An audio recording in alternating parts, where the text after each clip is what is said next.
Bismillahirrahmanirrahim. Assalamualaikum warahmatullahi wabarakatuh. Salam sejahtera untuk kita semua, Bapak, Ibu, guru, kepala sekolah, staf,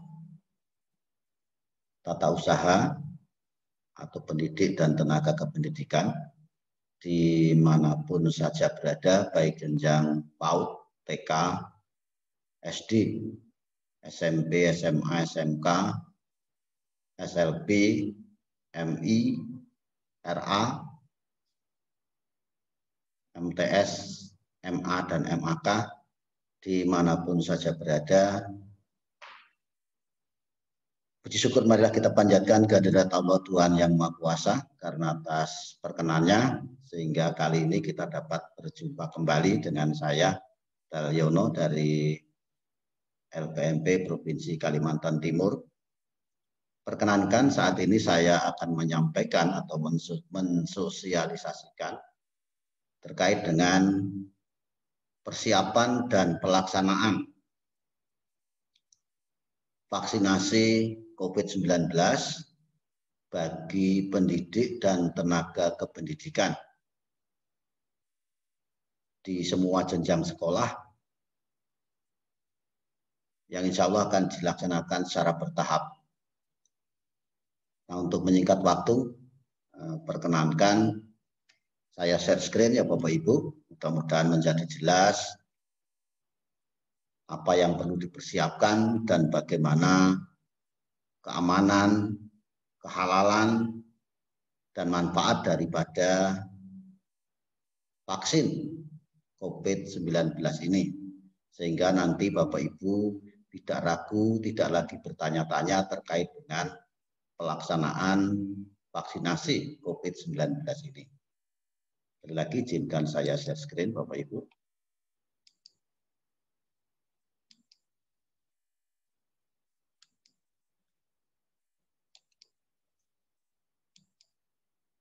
Baiklah, jadi ini Bapak Ibu, insya Allah secara bertahap akan dilaksanakan vaksinasi COVID-19 khususnya bagi pendidik dan tenaga kependidikan. Pendidik itu ya guru, dosen, tenaga kependidikan termasuk dalamnya adalah operator, kemudian staf, termasuk di dalamnya satpam dan lain sebagainya di satuan pendidikan. Jadi dari jenjang PAUD sampai jenjang perguruan tinggi. Bagaimana persiapan pelaksanaan vaksinasi COVID-19 bagi pendidik dan tenaga kependidikan yang biasa disingkat dengan PTK. Jadi PTK itu adalah singkatan dari pendidik dan tenaga kependidikan. Bagaimana Bapak Ibu kebijakan pembelajaran di masa pandemi COVID-19 selama ini? Kita maklum pandemi COVID-19 ini sudah berlalu hampir 1 tahun ya Bapak Ibu. Sekarang bagaimana kebijakan pemerintah dalam hal ini terkait dengan pembelajaran di masa pandemi COVID-19? Mari kita coba lihat Bapak Ibu. Nah, ini. Jadi pemerintah itu senantiasa mengkaji kebijakan pembelajaran pada masa pandemi COVID-19 sesuai dengan konteks perkembangan pandemi dan kebutuhan pembelajaran. Prinsipnya penyelenggaraan pendidikan selama pandemi COVID-19 ini adalah yang pertama, kesehatan dan keselamatan itu adalah menjadi prioritas utama dalam penetapan kebijakan dan penyelenggaraan pendidikan. Yang kedua, mempertimbangkan tumbuh kembang dan hak anak selama pandemi COVID-19. Sehingga berbagai kebijakan yang sudah dikeluarkan oleh pemerintah mulai dari tanggal 24 Maret sampai 15 Juli tahun 2020 itu keluar surat edaran Mendikbud nomor 4 tahun 2020. Di mana mulai tanggal 24 Maret 2020 itu kebijakannya adalah belajar dari rumah dan ujian nasional ditiadakan. Termasuk kalau di SD ya USBN ditiadakan. Kemudian PPDB ini singkatan dari penerimaan peserta didik baru, itu dilaksanakan secara online atau dalam jaringan. Dan kalau terpaksa tidak bisa online ya yang penting dilarang terjadi kerumunan. Ini. Kemudian dievaluasi dan pada tanggal 15 Juli itu berlaku sampai 7 Agustus 2020 itu keluar surat keputusan bersama 4 menteri, yaitu Mendikbud, Menteri Dalam Negeri, kemudian Menteri Kesehatan, dan Menteri Agama. Di mana dalam kebijakan itu bahwa untuk daerah yang zona hijau itu dapat membuka pertemuan tatap muka. Jadi PTM ini singkatan dari pertemuan tatap muka, tentu dengan syarat. Apa syaratnya ya? Semua pihak mengizinkan dan sekolah itu sudah memenuhi standar protokol kesehatan terkait dengan COVID-19. Sedangkan yang zona kuning, zona orange dan merah itu belajar dari rumah. Kemudian pada tanggal 7 Agustus yang berakhir sampai Desember 2020 itu dilakukan penyesuaian atau revisi SKB 4 Menteri. Kalau awalnya hanya zona hijau saja yang dapat membuka pertemuan tatap muka atau pembelajaran tatap muka, di revisi SKB 4 Menteri yang dikeluarkan tanggal 7 Agustus ini ditambah dengan daerah yang zonanya kuning. Jadi zona hijau dan kuning itu sudah dapat melaksanakan pembelajaran tatap muka tapi dengan syarat. Sedangkan untuk yang zona oranye dan zona merah itu tetap harus belajar dari rumah. Kemudian Januari 2021 sampai sekarang dilakukan lagi penyesuaian SKB 4 Menteri. Di mana mulai Januari 2021 apabila pemerintah daerah sudah memberikan izin dan satuan pendidikan memenuhi semua syarat berjenjangnya, maka pembelajaran tatap muka diperbolehkan, namun tidak diwajibkan. Jelas Bapak Ibu, kebijakan pemerintah terkait dengan pembelajaran di masa pandemi COVID-19 itu tiada lain karena melaksanakan kedua prinsip ini Bapak Ibu. Sehingga perlu kehati-hatian supaya tidak terjadi klaster baru di sekolah terkait dengan penyebaran COVID-19. Kemudian mengapa pembelajaran tatap muka belum dilakukan sampai saat ini? Ini Bapak Ibu, bahwa pendidik dan tenaga kependidikan itu memiliki kerentanan terhadap COVID-19 yang tinggi. Oleh karenanya pembelajaran tatap muka masih sangat berisiko untuk diterapkan. Ini berdasarkan data mentah tentang COVID-19, data.covid19.go.id per 15 Februari 2021. Jadi persentase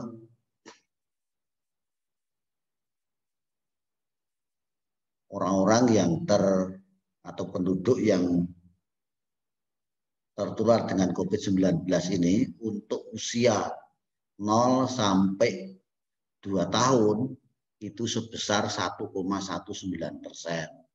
3 sampai 6 tahun 0,43%, 7 sampai 12 tahun 0,41%, 13 sampai 15 tahun itu 0,42%, 16 sampai 18 tahun 0,51%, 19 sampai 30 tahun itu 0,57%.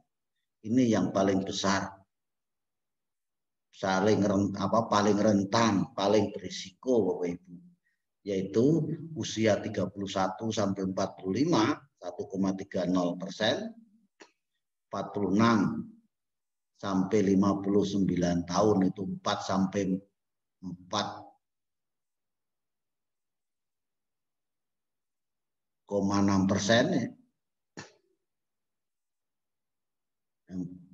Kemudian usia di atas 60 atau lebih itu 14,09%. Sedang pendidik dan tenaga kependidikan itu berada pada usia ini, jadi pada usia paling rentan tertular oleh COVID-19. Makanya pembelajaran tatap muka kalau dipaksakan itu sangat berisiko. Jadi ya harus bersabar ya Bapak Ibu, para siswa, Bapak Ibu orang tua wali, semuanya adalah demi keamanan semuanya. Demi keamanan pendidik dan tenaga kependidikan, secara tidak langsung pun demi keamanan putra-putri Bapak Ibu, para siswa sekalian.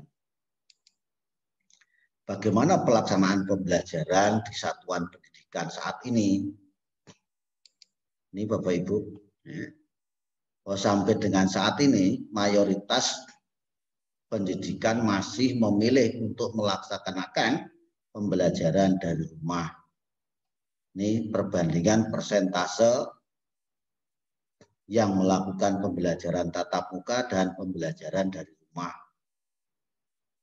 Jadi di zona di total keseluruhan di seluruh zona itu yang melaksanakan tatap muka itu baru 14%. Sedangkan 86%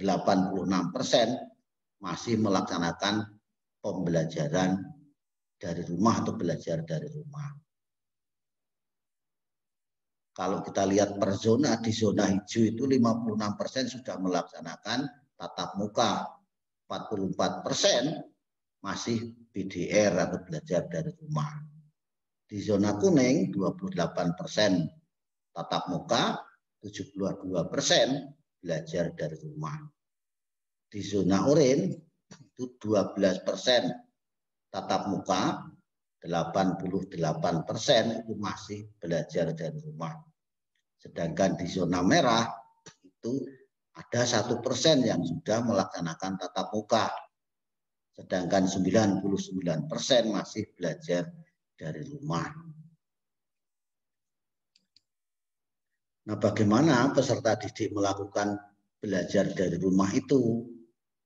Apakah ada kendala atau tidak? Karena kalau kita lihat, para orang tua juga banyak mengeluh tentang belajar dari rumah ini.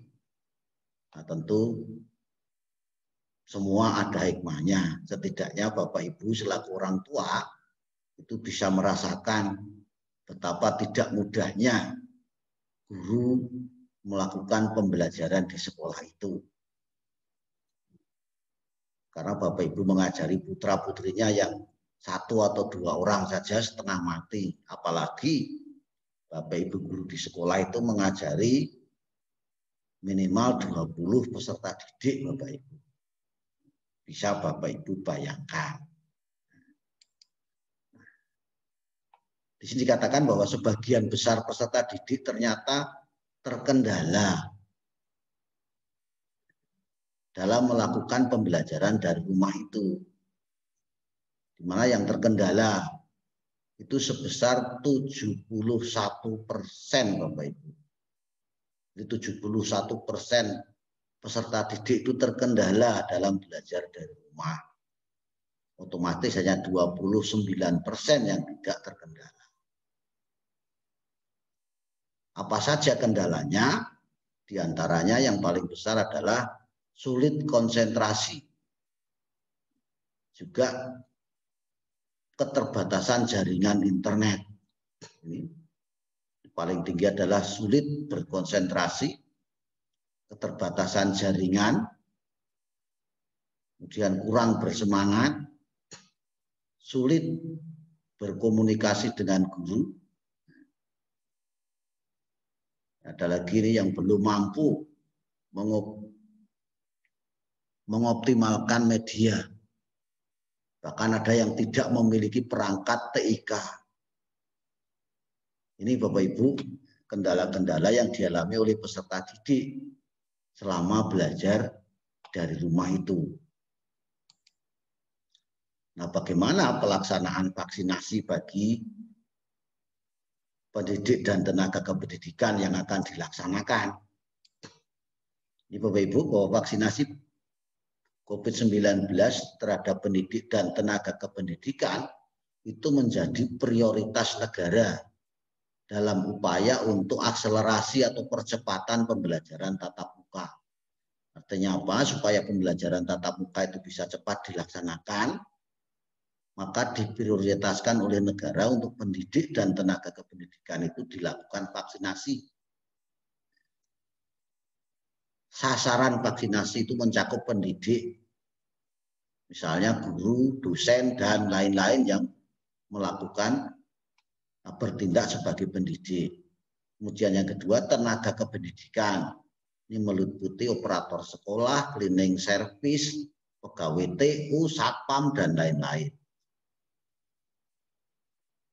Vaksinasi diberikan bagi BTK itu dari seluruh jenjang, dari PAUD sampai perguruan tinggi.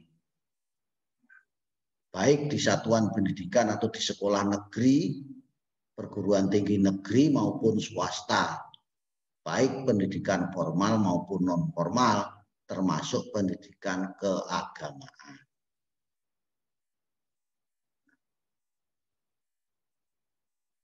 Prioritisasi vaksinasi dilakukan berdasarkan tingkat kesulitan pembelajaran jarak jauh. Yang paling sulit melaksanakan pembelajaran jauh itu kan kelas yang paling rendah. Makanya tahapannya untuk tahap pertama itu pendidik dan tenaga kependidikan, PAUD, SD, SLB, dan sederajat. Baru tahap kedua itu untuk SMP, SMA, SMK, dan sederajat. Baru tahap ketiga nanti untuk pendidikan tinggi, ya termasuk sekolah tinggi, akademi, perguruan tinggi. Nah, siapa yang wajib divaksin dan siapa yang tidak divaksin, artinya pelaksanaan vaksinnya ditunda dulu dari PTK itu atau pendidik dan tenaga kependidikan. Ini Bapak Ibu, jadi vaksinasi sedapat mungkin dilakukan sekaligus untuk seluruh pendidik dan tenaga kependidikan dalam satu satuan pendidikan untuk mendukung percepatan pembelajaran tatap muka di satuan pendidikan. Maksudnya bahwa misalnya di satu sekolah itu maka seluruhnya saat itu dilaksanakan secara bareng. Baru nanti kalau tahap berikutnya bisa sekolah yang lain begitu. Harapannya ketika semua pendidik dan tenaga pendidikan di satu satuan pendidikan itu sudah semuanya divaksin, baru bisa melaksanakan pembelajaran tatap muka. Semua pendidik dan tenaga pendidikan yang memenuhi kriteria penerima vaksin, Kemenkes, Kementerian Kesehatan wajib. Artinya begini, Bu, semua pendidik dan tenaga kependidikan yang memenuhi kriteria penerima vaksin dari Kementerian Kesehatan, maka wajib untuk menerima vaksin, terkecuali pendidik dan tenaga kependidikan yang hamil atau memiliki komorbid yang tidak terkontrol dan atau merupakan penyintas COVID-19 dalam 3 bulan terakhir. Jadi ini yang dikecualikan untuk tidak dilaksanakan vaksin kepada mereka ini. Selain ini, mereka wajib untuk menerima vaksin. Nah, siapa pelaksana vaksinasi? Nah, jadi dilaksanakan secara bareng-bareng ya Bapak Ibu, di mana Dinas Kesehatan memimpin vaksinasi untuk PTK, pendidik dan tenaga kependidikan di daerah. Kemudian didukung oleh Dinas Pendidikan dan Kanwil Kementerian Agama. Jadi Kemendikbud dan Kemenak itu telah menyiapkan data pendidik dan tenaga kependidikan yang dijadikan basis pemberian vaksinasi. Pelaksanaan vaksinasi per tahap di tiap-tiap daerah itu menyesuaikan dengan ketersediaan alokasi vaksin di daerah tersebut. Ketika pasokan vaksin sudah tersedia, maka nanti Dinas Kesehatan, Dinas Pendidikan, dan kantor wilayah Kemenak di setiap daerah akan menginformasikan kepada pendidik dan tenaga kependidikan terkait dengan jadwal vaksinasinya kapan dan lokasi atau tempat vaksinasinya di mana. Jadi Bapak Ibu di daerah, untuk Bapak Ibu pendidik dan tenaga kependidikan, bisa jadi ada yang sudah menerima vaksin. Nah, bagi yang belum, kita tunggu sampai ada pemberitahuan terkait dengan kapan pelaksanaannya dan tempatnya di mana. Bagaimana di mana tempat pelaksanaan vaksinasi nanti? Ini Bapak Ibu, pelaksanaan vaksinasi itu bisa dilakukan dengan 3 metode atau 3 cara. Yaitu vaksinasi bisa dilaksanakan di fasilitas pelayanan kesehatan, puskesmas, rumah sakit misalnya, atau bisa juga vaksinasi massal di tempat publik.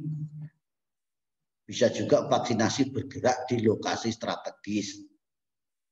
Jadi lokasi vaksinasi bergerak itu dapat menggunakan fasilitas pendidikan, misalnya gedung perguruan tinggi, gedung sekolah, kantor LPMP, kantor dinas pendidikan, dan tempat-tempat yang lain.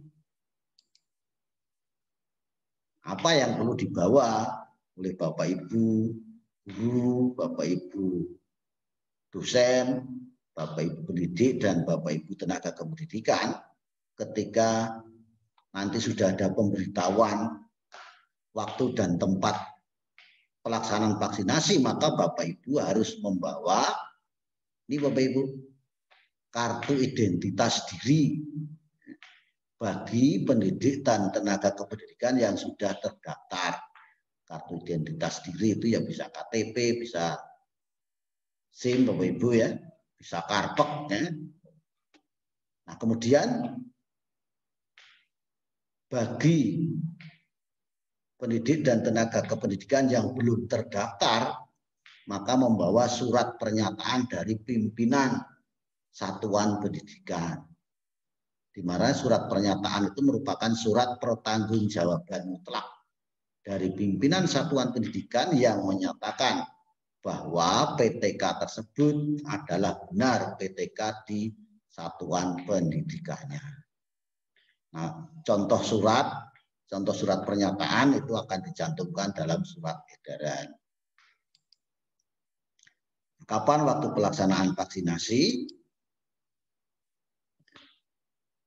Diharapkan nanti Juni itu sudah harus selesai vaksinasi untuk 2 dosis untuk seluruh PTK PAUD Dasmen, PAUD pendidikan dasar dan menengah. Jadi berdasarkan arahan Menteri Kesehatan terkait vaksinasi PTK PAUD, pendidikan dasar dan pendidikan menengah, maka target lini masa vaksinasi PTK PAUD, pendidikan dasar dan menengah itu dimulai Rabu 24 Februari 2021, itu vaksinasi untuk PTK dimulai secara bertahap. Mei 2021 seluruh PTK selesai vaksin dosis ke-1. Juni 2021 seluruh PTK selesai vaksin dosis kedua. Nah, pasca vaksinasi untuk PAUD ini Bu-Ibu, di pertengahan Juli 2021 atau di tahun ajaran baru, diharapkan semua satuan pendidikan PAUD, pendidikan dasar dan menengah, itu dapat melaksanakan pembelajaran tatap muka. Ya.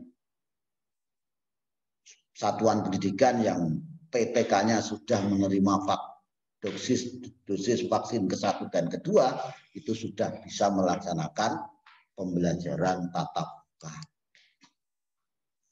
Nah, bagaimana peran Pemda, Dinas Pendidikan, dan Kanwil Kemenak dalam pelaksanaan vaksinasi bagi PTK? Bapak Ibu, jadi pemerintah daerah memiliki peran kunci untuk memastikan kesuksesan proses vaksinasi PTK di daerah. Kesuksesan Pemda dalam pelaksanaan vaksinasi PTK di daerahnya akan mendukung percepatan pembelajaran tatap muka yang lebih aman di daerahnya. Nah, untuk itu Dinas Pendidikan dan Kanwil Kemenak wajib memberikan dukungan penuh terhadap pelaksanaan vaksinasi agar target vaksinasi di masing-masing daerah dapat diselesaikan sesuai jadwal. Sekarang bagaimana pelaksanaan vaksinasi? Karena ini sudah tanggal 25, berarti kemarin sudah dimulai Bapak Ibu. Nah, sebelumnya, ini mungkin ada yang bertanya-tanya bagaimana manfaat, keamanan, dan kehalalan vaksin ini, supaya Bapak Ibu tidak mudah termakan oleh berita hoax melalui berbagai mass media. Harapannya dengan sosialisasi ini Bapak Ibu menjadi yakin bahwa vaksinasi ini benar-benar bermanfaat, aman, dan halal. Ini Bapak Ibu. Ini apakah manfaat dari vaksin COVID-19? Jadi vaksin COVID-19 itu bermanfaat untuk meningkatkan kekebalan tubuh dan memberi perlindungan tubuh agar tidak jatuh sakit akibat COVID-19. Nah, apakah aman? Pemerintah hanya menyediakan vaksin COVID-19 yang terbukti aman dan lolos uji klinis serta sudah mendapatkan emergency use of authorization dari Badan Pengawas Obat dan Makanan atau BPOM. Nah, tentang kehalalannya, itu Majelis Ulama Indonesia atau MUI itu telah mengeluarkan fatwa halal untuk memastikan kehalalan vaksin yang disediakan. Kita tahu, kita maklum Bapak Ibu bahwa MUI itu tempat berkumpulnya para ulama, para ahli-ahli agama dari berbagai organisasi massa yang ada di negara kita. Insya Allah mereka adalah orang-orang yang terpercaya dan tentu saja sebelum memutuskan kehalalan sudah mendengar keterangan dari berbagai ahli terkait dengan ahli vaksin, ahli kesehatan, nah sehingga kita tidak ragu, tidak ada alasan kita untuk ragu terhadap keputusan halal vaksin ini yang telah dikeluarkan oleh MUI. Nah, kalau kita ragu dengan MUI terus mau percaya dengan siapa Bapak Ibu? Ya, karena mereka adalah orang-orang yang memang ahli di bidang itu. Mudah-mudahan ini menjadi menambah keyakinan Bapak Ibu bahwa vaksin COVID-19 yang akan diberikan kepada Bapak Ibu pendidik dan tenaga kependidikan yang menjadi prioritas utama dari pemerintah ini, Bapak Ibu yakin bahwa vaksin COVID-19 ini bermanfaat, aman, dan halal. Bagaimana realisasinya? Sesuai amanat Presiden, pendidik dan tenaga kependidikan sebagai pelayan masyarakat itu diprioritaskan untuk mendapatkan vaksinasi COVID-19. Seluruh PTK akan mendapatkan vaksinasi bagi PTK yang sudah dimulai dari kemarin, tanggal 24 Februari. Ada nanti Bapak Ibu di akhir ini, di akhir tayangan saya akan saya perlihatkan press release dari Kemendikbud terkait dengan pelaksanaan vaksinasi COVID-19 bagi pendidik dan tenaga kependidikan yang dilaksanakan pada hari kemarin, yaitu pada hari Rabu, pada tanggal 24 yang lalu ya, Rabu tanggal 24 Februari 2021. Dan tadi sudah PT bertahap ya, dari PTK PAUD, RA sederajat, kemudian SDMI sederajat, dan SLB. Baru tahap berikutnya SMP, MTS, dan sederajat, baru SMA, MA sederajat, dan SMK, MK sederajat. Baru tahap ketiga adalah pendidik dan pendidikan tinggi atau sederajat. Di Kemendikbud dan Kemenak telah menyiapkan data PTK yang dijadikan basis pemberian vaksinasi. Jadwal dan lokasi vaksinasi akan diinformasikan oleh Dinas Kesehatan, Dinas Pendidikan, dan kantor wilayah Kemenak masing-masing daerah. Jadi yang belum, ya kita tunggu informasi yang akan Bapak Ibu terima terkait dengan pelaksanaan vaksinasi bagi PTK.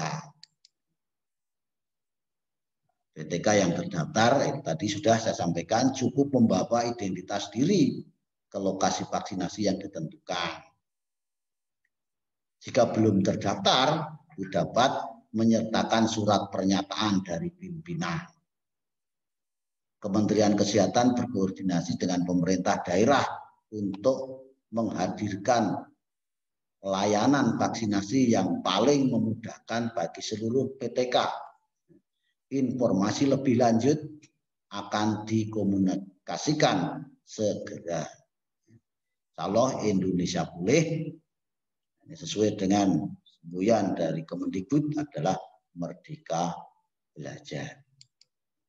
Ini Bapak Ibu siaran pers Kementerian Pendidikan dan Kebudayaan nomor 38 /Sipres /6 Romawi 2 2021. Mendikbud dan Menkes didampingi oleh mendampingi Presiden pada vaksinasi perdana untuk pendidik dan tenaga kependidikan. Di Jakarta 24 Februari 2021.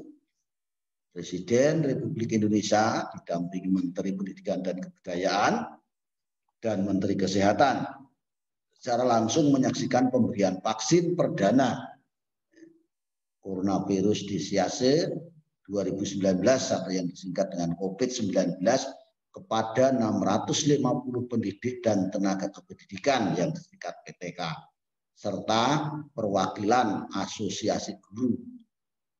Vaksinasi bagi PTK dilakukan sesuai amanat Presiden bahwa PTK sebagai pelayan masyarakat diprioritaskan mendapatkan vaksinasi COVID-19. Ini Bapak Ibu saya tidak usah bacakan, silahkan nanti Bapak Ibu bisa kalau ingin jelas bisa Bapak Ibu foto saja karena waktu ya. Ini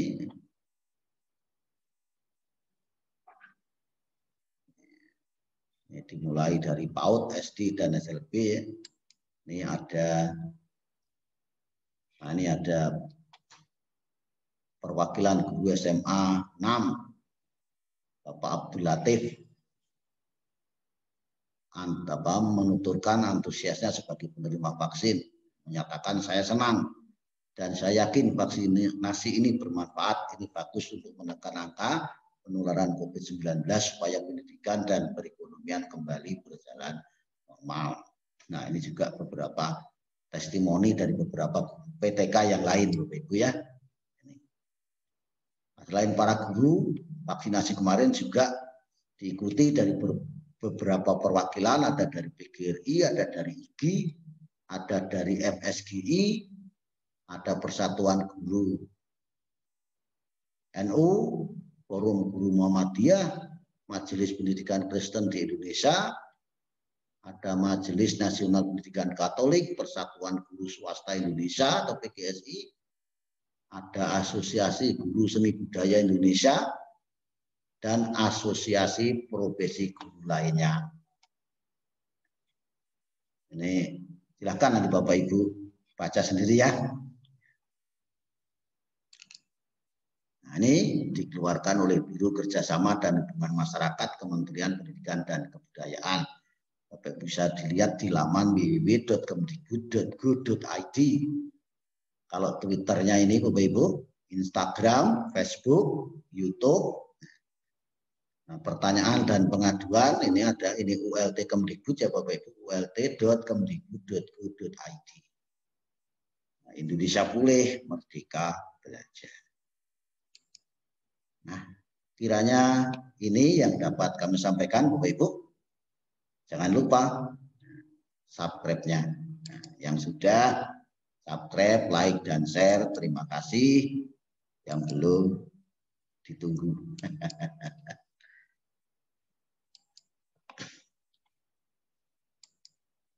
Nah, kiranya demikian Bapak Ibu sekalian. Mudah-mudahan sosialisasi ini menambah keyakinan dan semangat Bapak Ibu pendidik dan tenaga kependidikan dimanapun saja berada untuk dapat menerima vaksinasi COVID-19. Insya Allah vaksin itu bermanfaat, aman, dan halal sehingga Bapak Ibu tidak lagi ada keraguan. Yang sudah melaksanakan vaksin atau menerima vaksin tahap 1 atau dosis ke-1 maksudnya, tunggu nanti menerima dosis kedua. Yang belum menerima vaksin, tunggu informasi lebih lanjut dari